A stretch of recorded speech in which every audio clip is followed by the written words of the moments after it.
The Falcons pulled off an unbelievable upset, taking down the Los Angeles Rams 27-24 on primetime. Let's recap this game next. Welcome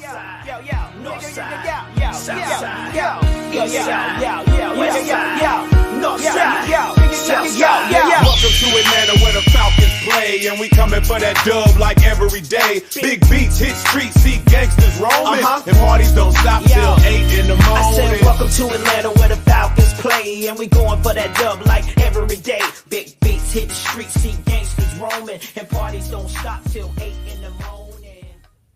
What's good, YouTube? Down Falcons in here, back with your Week 17 game review. That the Atlanta Falcons shocked the world and beat the Rams under the lights. Let's get into it. Atlanta came into this game as heavy underdogs, and yet they walked out with one of the biggest wins of the season, knocking down the Rams 27-24. Kirk Cousins did not put up eye-popping numbers, but he did exactly what was needed. He finished 13 of 20 for 126 yards and 1 passing touchdown, no interceptions, and no sacks taken. He played efficient, mistake-free football when it mattered most. The star of the night was unquestionably Bijan Robinson. He absolutely dominated the Rams defense, carrying the ball 22 times for 195 yards and a rushing score. We're also adding a receiving touchdown to the air. The passing game was overall quiet, with Sills leading the team with 3 receptions for 37 yards. But this offense didn't need fireworks. It needed control, and Bijan provided that. Defensively, the Falcons continued to show why this unit has become the backbone of the team. Atlanta finished for 3 sacks and 3 interceptions, including a massive pick 6 by Jesse Bates, who once again came up in a huge moment. This defense set the tone early and made life uncomfortable for most of the night. Looking at the Rams, Matthew Stafford finished 22 of 38 for 269 yards, 2 touchdowns, and 3 interceptions. Kyron Williams led the ground game with 13 carries for 92 yards, while Elijah Higgins paced the receivers with 4 catches for 67 yards. And here comes the news.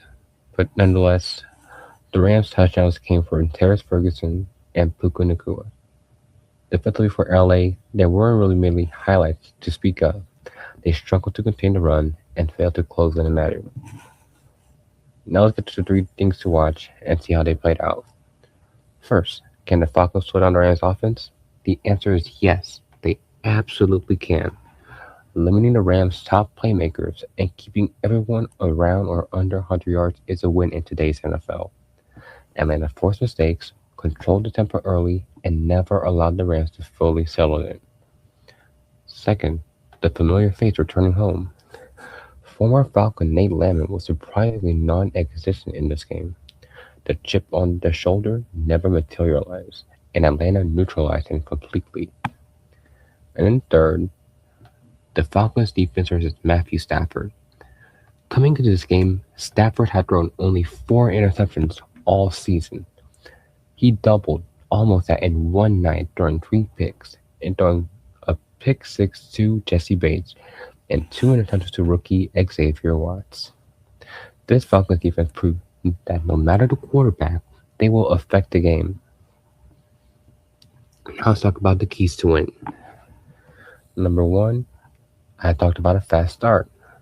No BS, match alley speed, and don't fall behind. Met. Atlanta jumped out to a 21-0 first half lead. I'll get to that later. Setting the tone immediately. Second, you have to cause turnovers, force mistakes, interception, and momentum-changing plays. This was also met. 3 interceptions, including a defensive touchdown, changed the entire game. And then number 3, dominant pass rush.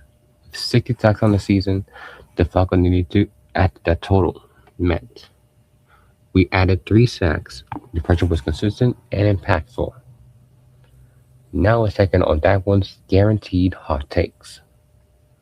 Offensively, the hot take was that Algier, Robinson, and London will all score touchdowns, with Bijan getting 1 on the ground and 1 through the air.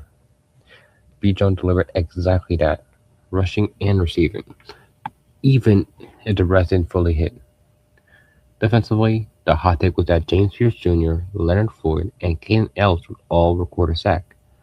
Only Leonard Floyd got home, but the pressure as a whole still showed up when needed. So to recap, the Falcons beat the Rams 27-24. Atlanta continued to play spoiler, this time costing the Rams a shot at a top 10 pick. And while this win wasn't pretty, it was gusty. This was a game that was completely in the Falcons' control early, jumping out to a 21-0 lead before the Rams stormed back and tied it 24-24 in the fourth quarter. Still, Atlanta held on and found a way to win.